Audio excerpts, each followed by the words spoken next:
இயேசுவுக்கே புகழ், இயேசுவுக்கே நன்றி. அன்னை மரியே வாழ்க. நான் அந்தோணியாரிடம் வேண்டிக் கொண்டேன் சாட்சி சொல்வதற்காக. எனது பெரிய மகனுக்கு குழந்தை இல்லை, 5 வருடம் குழந்தை இல்லாமல் இருந்தது. சாட்சி சொல்லுவேன் என்று வேண்டிக் கொண்டது 40 நாளே எனக்கு அழுது வேண்டிக் கொண்டேன். சாட்சி சொல்லுவேன் அப்படின்னு சொன்ன உடனே அந்த காரியம் நிறைவேறி 40 நாளே கன்சீவ் ஆகி அந்த லெட்டர் ஃபோன் பண்ணி சொல்லிட்டாங்க. அப்புறம் குழந்தைய தூக்கிட்டு போய் சாட்சி சொன்னேன். இப்போ அந்த குழந்தை வளர்ந்து 10th +1 படித்து முடிச்சிருச்சு. இயேசுவுக்கே புகழ், இயேசுவுக்கே நன்றி. ஒரு சமயம் ஒரு தம்பதிகள் வந்தார்கள். அந்த தம்பதிகள் ஃபாதர் வேலை இல்லாமல் என் கணவர் கஷ்டப்படுகிறார், ரொம்ப நாட்களாக அவர் வேலை தேடிக்கொண்டிருக்கிறார், ஆகையால் தயவு செய்து ஜெபியுங்கள் என்று சொல்லி கேட்டுக்கொண்டார்கள். எனக்கு அதை பற்றிய யோசனையே வரவில்லை. நான் அவரை பார்த்து கேட்டேன், உங்களுக்கு உடல் நலம் எப்படி இருக்கிறது? அவர் சொன்னார், எந்த பிரச்சனையும் கிடையாது, நான் ரொம்ப நன்றாக இருக்கிறேன் என்று சொல்லி. நான் சொன்னேன், இல்லைங்க, சம்திங் ராங், உங்களுடைய உடம்பில் கொஞ்சம் பிரச்சனை இருக்கிறது, ஆகையால் நீங்கள் தயவு செய்து என்னுடைய வார்த்தையை ஏற்றுக்கொண்டு உடனடியாக ஒரு மருத்துவரை போய் பாருங்கள் என்று சொன்னேன்.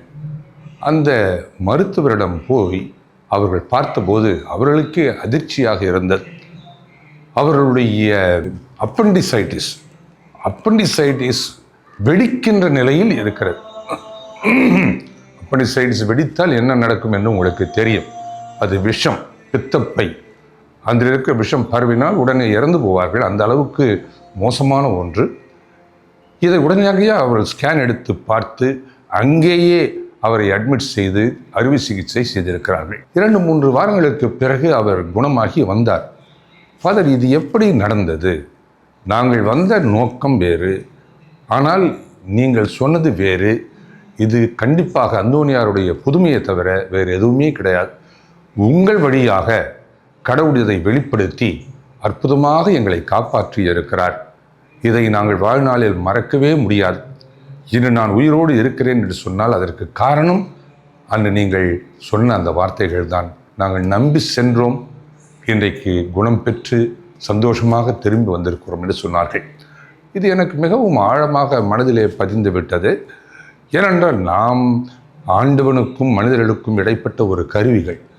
கடவுள் நம்மை பயன்படுத்தி கொள்கிறார், கோடி அற்புதர் அந்தோணியார் பயன்படுத்தி கொள்கிறார் என்பதுதான் என்னுடைய ஒரு பெரிய நம்பிக்கையாக இருக்கிறது.